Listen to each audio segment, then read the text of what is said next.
السلام عليكم ورحمه الله تعالى وبركاته. كيف دايرين؟ لاباس عليكم؟ نتمنى انكم تكونوا بخير وبالف خير. اليوم غادي نحضر معكم طبق ديال البايلا، فواكه البحر اللي كيجي لذيذ.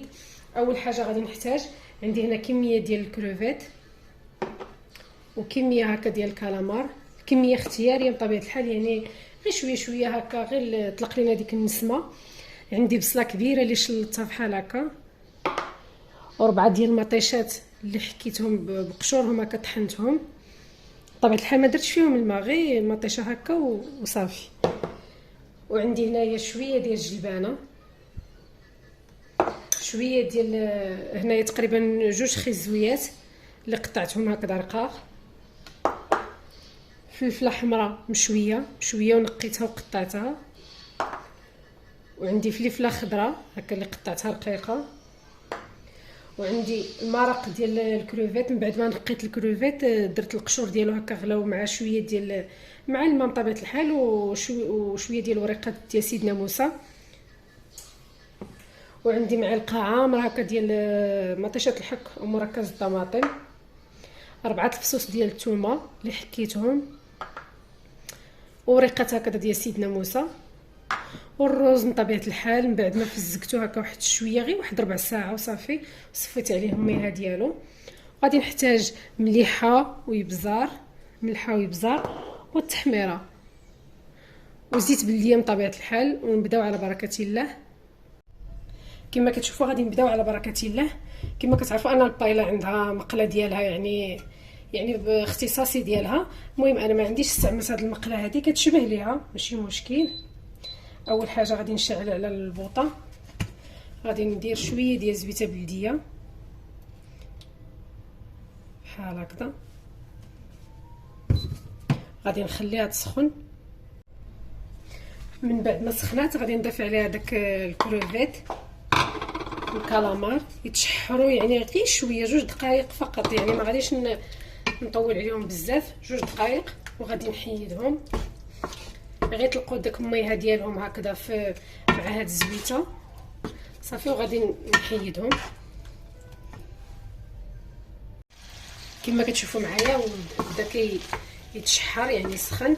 كما كتشوفوا طلق داك المياه ديالو، كنبدا كنحرك واحد شويه كما قلت لكم. من بعد ما يغلي، يعني داك الماء والزيت يبداو يغليو هكا، غير واحد 2 دقائق صافي نطفي عليه صافي بحال هكا. صافي غادي نحيدو بحال هكذا. معايا من بعد ما حيدته صافي غادي نضيف ديك البصيله بحال هكا،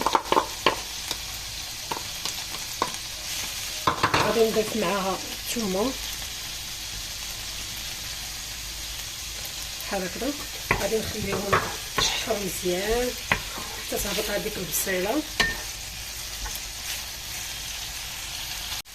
كيف ما كتشوفوا معايا، من بعد ما تشحرات هذيك البصيله غادي نضيف الفلفله هكا اللي قطعتها حتى هي رقيقه. كما كتشوفوا معايا من بعد ما تشحرات البصيله ضفت ليها الفلفله هكا اللي قطعتها رقيقه صافي. وانا كنخلط نخليهم يتشحروا هكذا.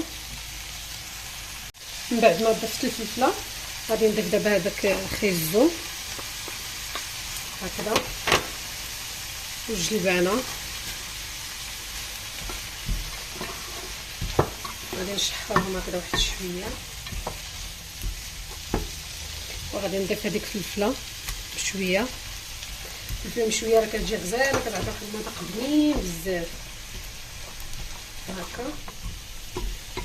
وهكا نخلط. غادي نضيف هذيك المعلقه ديال مطيشه ديال الحك هكا،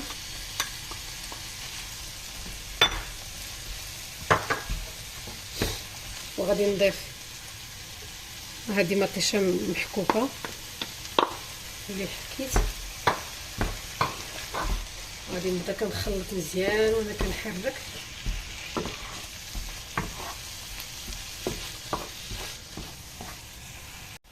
من بعد ما تشحرت هكذا واحد شويه صافي، دابا غادي ندير هذوك الوريقات ديال سيدنا موسى هكذا. غادي نضيف الملح،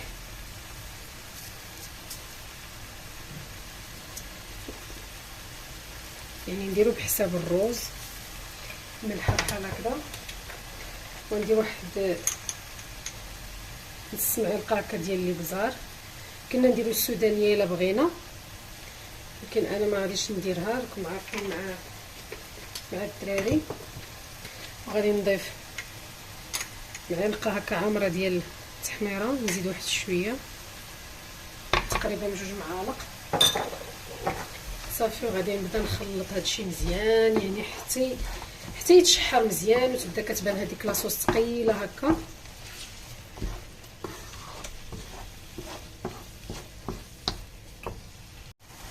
كما كتشوفوا هي تشحرات هذيك لاصوص ديالنا مع ديك الخضيره بحال هكا وعقادت صافي. غادي ناخذ الروز كيف ما قلت لكم، هنايا انا درت 3 ديال الكيسان بطبيعه الحال على حساب افراد الاسره صافي بحال هكا. وغادي نخلط حتى هو يتشحر مزيان مع هذيك لاصوص يعني وخضيره.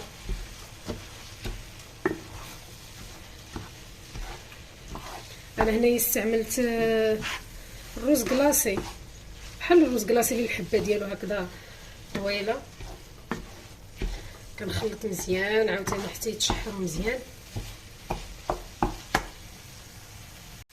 كيف ما شفتوا معايا من بعد ما تشحر داك الروز يعني مع داك لاصوص هكا يعني وتخلط مزيان ونسجموا مع بعضياتهم صافي. دابا غادي نمرق داك المرق ديال الكروفيت اللي عندي. كما قلت لكم كل مثلا كاس ديال الروز هكذا اللي غادي نعبروا به الروز غادي نستعملوا منه جوج كيسان ديال الماء، يعني عبره ديال الروز منها جوج هكا ديال الماء صافي. دابا انا غادي نمرق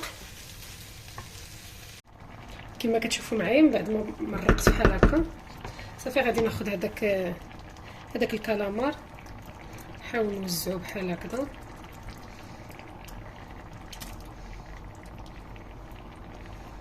بحال هكذا. نحاول نوصل يعني شويه شويه كاع البلايص بحال هكا صافي. غادي ناخذ هذاك الكروفيت غادي نبقى نستف فيه بحال هكا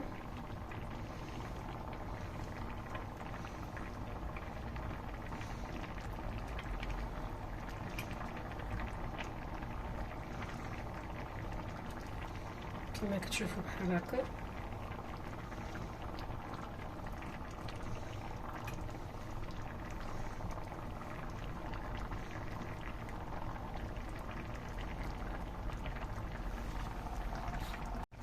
كما كتشوفوا من بعد ما ساليت تستف صافي غادي نقص البوطه. الا عندكم غطايه يعني غادي تغطيوها، يعني من الاحسن.